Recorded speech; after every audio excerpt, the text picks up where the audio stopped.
আর তো বাইদ বোস্তামের জবরদস্ত আল্লাহ বলেছিল। আর তো বাইদ বোস্তামের কয়, হে হুজুর, আমরা দেখতে খুব সুন্দর লাগে, দাঁড়িয়ে যাই ফরফর করে লড়ে। এ আমার একটা ছাগল আছে, ছাগল কি চিনো?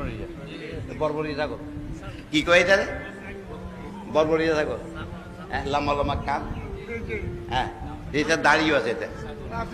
হ্যাঁ, দেখো হুজুর, আমার বর্বরিয়া ছাগল আর আপনার দাড়ি এক দেখতে এক সমান লাগে, কিরকম? আপনারটা ভালো না, এটা ভালো? মা, তোমাকে আমি উত্তর দেব, সময় মতো উত্তর দেব, এখন দিতে চাইতাম না। আমি বুড়ি, তুমি বুড়া, কোন সময় আমি বুড়ি যাই না, তুমি মরি যাও, কোনো ঠিকানা নাই, তখন উত্তর দিবে, উত্তর দাও, ছড়া যেতাম না। আল্লাহর বলি এরা সত্যবাদী। আচ্ছা, কদিন পরে দেখা যায় খাইতে একটা যায়, মানুষ হাজার হাজার মানুষ পিছিয়ে পিছিয়ে ঘুরে বুড়ির বাড়ির কাছে। বুড়ি বাইরে, এইটা কার লাশ? কয় এটা বাইরে বুঝতে আমি। আমার লোক কথা আছে, আমার সওয়ালের উত্তর দিব, আমার সওয়ালের উত্তর দিতেই রাখ। বুড়ির কথা কোনো শুনে হাজার হাজার মানুষ হয়তো বাইরে বুঝতে আমি হাত তুলে দিছে, মরে গেলে হাত তোলে নেই। হ্যাঁ, আল্লাহ বললে চিন্তা নেই, হাত তুলে দিছে, নামাছে।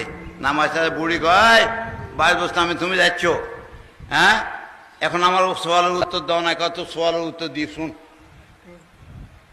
সওয়ালের উত্তর দে। বলে উত্তর কি? বলে উত্তর হলে, আমি কলমার সাথে নবীকে দেখি দেখি আসছি, আমার দাড়ির দাম অনেক বেশি তো ছাগল থেকে। সুবহানাল্লাহ। আর যদি উত্তর দিতে না পারতো, ইমান না থাকতো, তো ছাগলের থেকে আরো খারাপ দাড়ি। ঠিক না বেশি? এটা একটু খেয়াল রাখিও। সত্যবাদী সব জায়গায় সততা থাকবে, মিথ্যা দেখতে পারবে না। মিথ্যার সত্য এক নয়। মিথ্যা হইলে অন্ধকার, আর সত্য হইলে আলো। আলো আর অন্ধকার একসঙ্গে থাকতে পারে না। যেখানে আলো আছে অন্ধকার থাকবে না,